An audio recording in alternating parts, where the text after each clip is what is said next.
심근경색증은 우리나라 3대 질병 중에 하나입니다. 최근에는 그 발병 연령대가 낮아지면서 관심이 더 높은데요. TV클리닉 건강이 보인다에서 자세히 알아보겠습니다.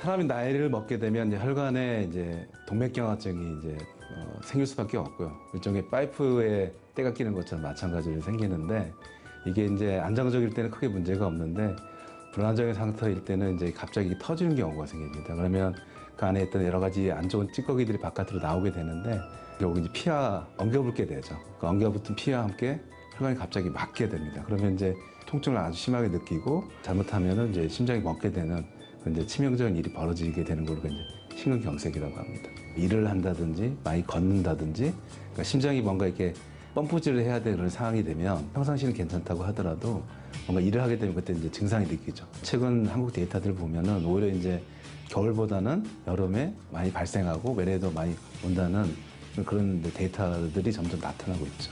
뭔가 통증이 느끼고 뭐 어지럽다든지 뭐 가슴이 답답하다든지 뭐 그런 다양한 증상이 나타나게 되는데, 이런 증상들이 있는 경우가 있고요. 더 문제는 뭐냐면 전조 증상이 없는 경우도 상당히 많습니다. 그러니까 되게 어려운 거죠. 평상시에 내가 고지혈증이 있었다, 아니면 뭐 담배를 많이 피고 요걸 스트레스가 많다, 이런 뭔가 기저질환이 있는 분들이 상당히 많이 있고, 특히 이제 나이가 있으시고 심혈관계 질환과 관련된 위험자들이 많은 분들이 그런 증상들이 있으면 먼저 한번 꼭 생각을 하셔야 되고, 상당히 일반인들이 그거를 감별하는 거가 사실 불가능한 일이죠. 그래서 심한 통증이 있으면서 식은땀이 난다, 적어도 5분 이상 지속된다, 이런 경우 있을 때는 그냥 주저하지 마시고 그냥 119에 연락을 해서 바로 병원에 오시는 게 맞습니다. 다양한 방법들이 많이 나왔습니다. 뭐 CT도 찍을 수가 있고요. 트로포닌이라는 이런 표지 인지가 있는데, 세포 한두 개만 죽어도 수치가 올라가기 때문에 이런 검사들을 하면 알 수가 있고, 많이 의심이 된다, 그리고 결국은 관상동맥 조영술을 해야 되는 거고요. 약물 치료할 수도 있고, 아니면 경우에 따라서는 요즘 뭐 스텐트나 이런 치료들이 많이 발달되어 있기 때문에 그때 오시고 그러면 심장에 큰 무리가 안 가는 선 내에서 치료할 수 있는 그런